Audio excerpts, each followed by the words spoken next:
महाराष्ट्राचे कुलदैवत असलेल्या शिखर शिंगणापूरमधील 300पेक्षा जास्त कुटुंबांना ऐन दिवाळीत बेघर होण्याची वेळ. याबाबत ग्रामसभेत माजी सरपंच राजाराम बोराटे काय म्हणाले हे आपण पाहूया.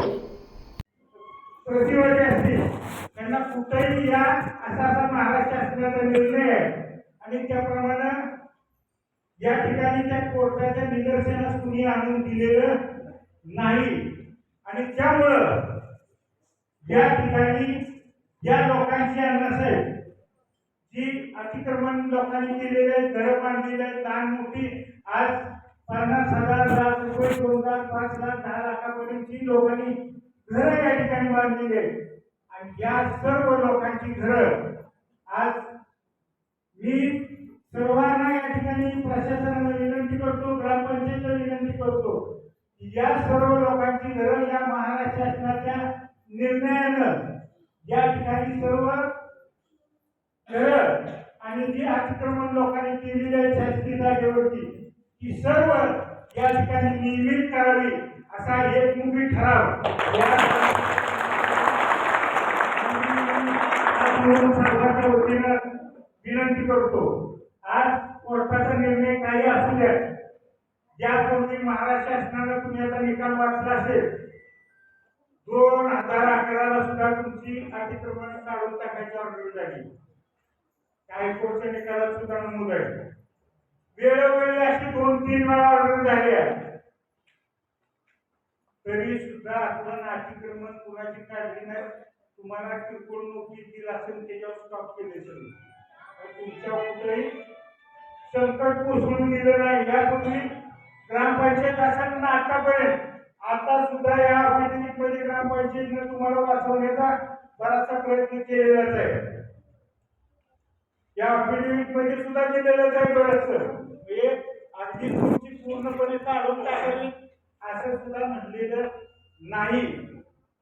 यापूर्वी अनेक वेळा असे प्रश्न अतिक्रमण दाखवले आले परंतु महाराष्ट्र शासनाच्या ऑर्डर मिळू शकतो. आपण महाराष्ट्र शासन आहे ते कलेक्टर असू द्या, तहसीलदार, प्रांत पीडीओ या सगळ्यांच्या ऑर्डर आपण अशा पायदळी तुडवले आणि नाही कुणाच्या अतिक्रमणाला हात लावून दिला आपण.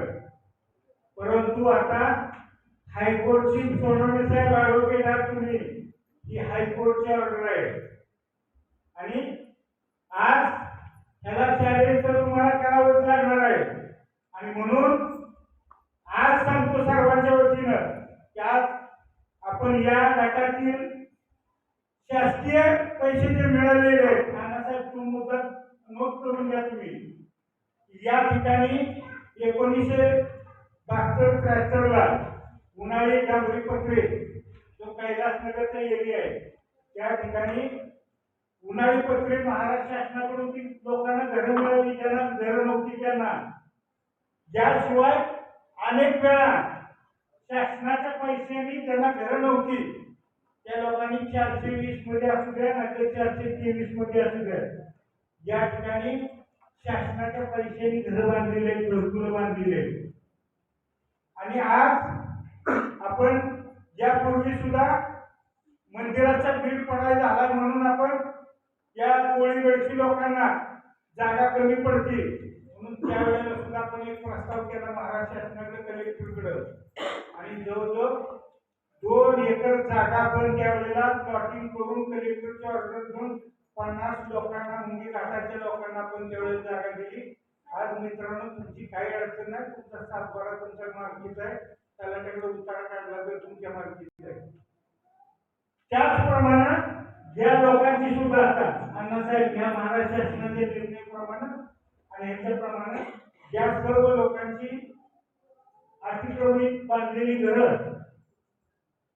जी घरं बांधलेली आहेत त्याप्रमाणे सर्वांची घरं या 2 महाराष्ट्र शासनाच्या ज्याप्रमाणे आणि कोर्टाने जरी आदेश दिला असला तरी हा प्रस्ताव आपला व्हिडिओ असतील, तहसीलदार असतील, प्रांत असतील, कलेक्टर असतील, महाराष्ट्र शासन असेल या सर्वांकडे हा प्रस्ताव द्यावा आणि ह्याच्यावरती ह्या 2 महाराष्ट्र शासनाच्या ज्याप्रमाणे या सर्व अतिक्रमणधारकाची गरज रेग्युलाइज करून देण्यात यावी असा